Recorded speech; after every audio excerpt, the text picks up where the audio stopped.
Mayor, for joining us. I have a few questions that have been submitted by people in Jefferson County, issues that they're concerned with. Of course, one of the first things that are on people's minds right now is the government shutdown and what, if any, effect it's going to have on Jefferson County. Well, thanks for asking that, Christian, because there is a lot of confusion about the different branches of government. It's the federal government that's shutting down. It'll have a small impact on Jefferson County and the residents we have here. Of course, it would be major if you were employed by the federal government and you were on furlough and not able to get your paycheck. There are a few operations, soil conservation, for example, and some of those that are directly funded through the federal government. As far as local operations from the county and the municipalities, they'll go by unchanged. Thank you. There's also been some discussion, which is another hot topic in the county, with the Budget Committee regarding the change of employee insurance, possibly off of the state plan. Can you tell us a little bit about that, and if you're in favor of the change, where they are in the investigative process? I'm always in favor of looking into better and less expensive ways to provide service, because from my position, what I have to do is try to balance out the impact and the cost-benefit ratio to the residents themselves that live in the county, and also want to make sure that the employees themselves are taken care of. So to investigate and look into, it's always a wise thing to do. However, to cut the benefits to the employees is not a very wise thing to do. As you know, our employees have gone many years with just marginal increases in pay that haven't even kept up with inflation.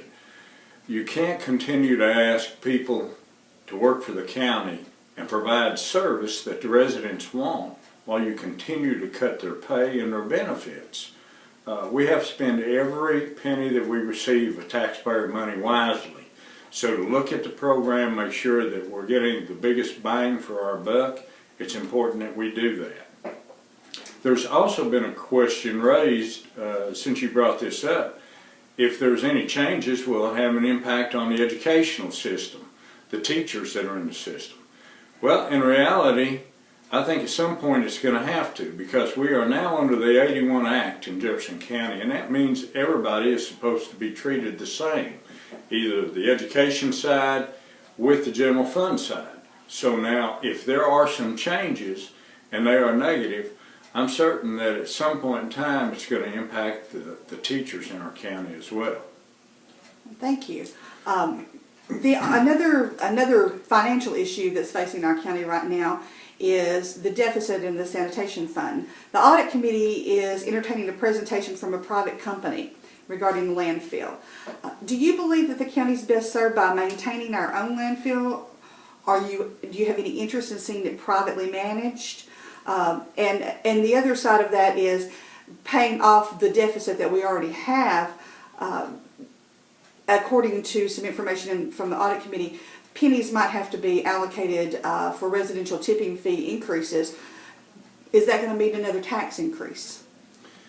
Well, you know, almost 8 years ago, I challenged that commission at that time, challenged them to take a look at what we had going with the landfill and sanitation operations, because I knew at that time that we were running a deficit. The deficit is not due to the lack of proper management at the landfill and the sanitation department. The deficit is due to lack of county commission to fiscally handle that operation properly. And it has continued to go that way for the last almost 8 years. And something does need to be done. The Audit Committee is charged with looking into the situation, trying to develop a method to bring it back to normalcy, because it's been out of whack for many years. What they will come up with, I don't know. I think we need to hold and reserve any kind of final comment until we see what the committee comes up with, and then we'll be able to take it and we'll be able to evaluate what they're saying. Thank you. The county has recently gained some property from the holders of the hospital lease, and that has been a topic of slight controversy within the county commission.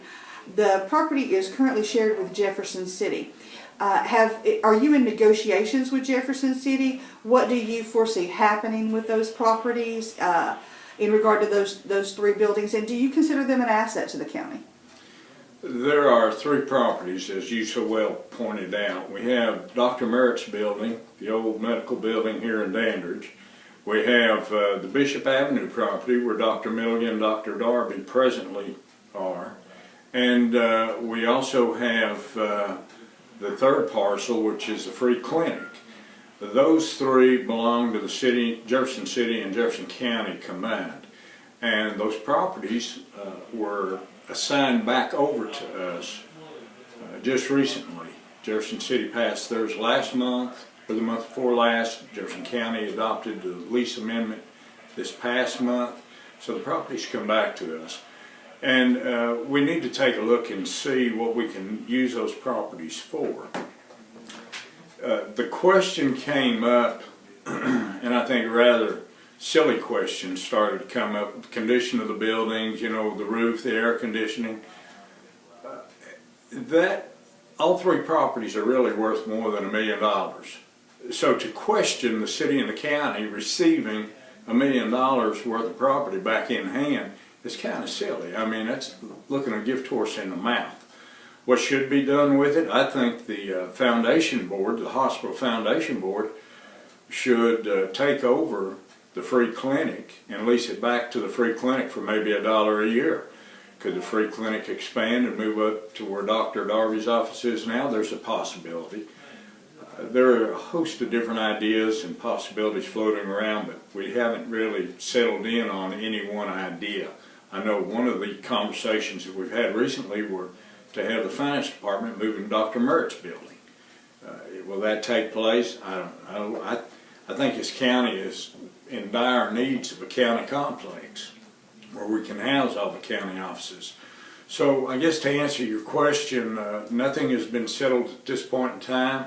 Have formal negotiations begun with Jefferson City? Not really, but I talk to the mayor of Jefferson City on a regular basis, and we have discussions about the properties. Thank you. Do you believe that Jefferson County has too many committees? And if so, do you think that that interferes with positive movement? That's one of the questions that we get often from citizens regarding the sheer number of committees that are in this county. And do you feel that that they are in any way counterproductive to running government? I think not only do we have too many committees, we have too many commissioners. You can look at Knox County that's moving down to 11 commissioners. You can look at counties in this state that have populations of well over 1 million, and they have between 11 and 12 and 14 county commissioners. Why in heaven's name Jefferson County thinks they need to have 21 county commissioners? There is nothing anywhere in any management class and any management textbook that will show you that having a larger number is more efficient than having a smaller number. The problem with government in the first place is that it's not efficient, it's not effective, it's not responsive to the residents that we're to handle and treat. When you put 11 commissioners in committee after committee after committee, nothing is getting done. And I can point to the fact that this commission, above and beyond the last commission, has taken the task of activating more committees and making them proactive. Nothing has been done. This is the biggest stretch of time, the past 4 years, where nothing has been done. It's due to, in part, outside of the power plays and politics that get played, it's in fact, they've added more layers of government, and it's been ineffective. So yes, I'm in favor of cutting committees. I'm in favor of reducing the number of county commissioners. Thank you. One of the new things that has happened in the county is the Industrial Development Board has decided to look into purchasing existing property rather than seeking land for a business park, which has been their thrust for several years. How do you feel about that decision? Do you feel like that that's in the county's best interest? When you look at the possibility of what's going to come down the pike within the next year or two, the only real project that we have that still remains on the table, although it's not been finalized and I haven't received any additional word, is Norfolk Southern Intermodal Project moving down to Newmarket. Norfolk Southern has already purchased all the land that they needed. If that in fact is going to come through, we would be wise, I think, to look at the possibility of acquiring land in that area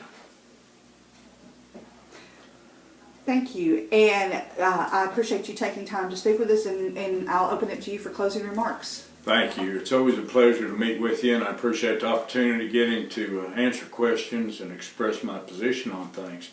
If I may, I'd just like to say one more time a deep thanks and much appreciation to our emergency service operations in our county and surrounding counties that responded so fast and so professionally to the recent tragedy that we had on our interstate that ran through Jefferson County.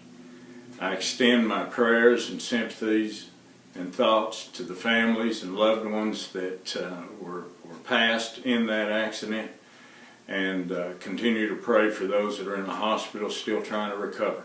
But it's good to know that Jefferson County has such a fine professional organization of volunteers and full-time members, that they handled such a tragic event with such professionalism.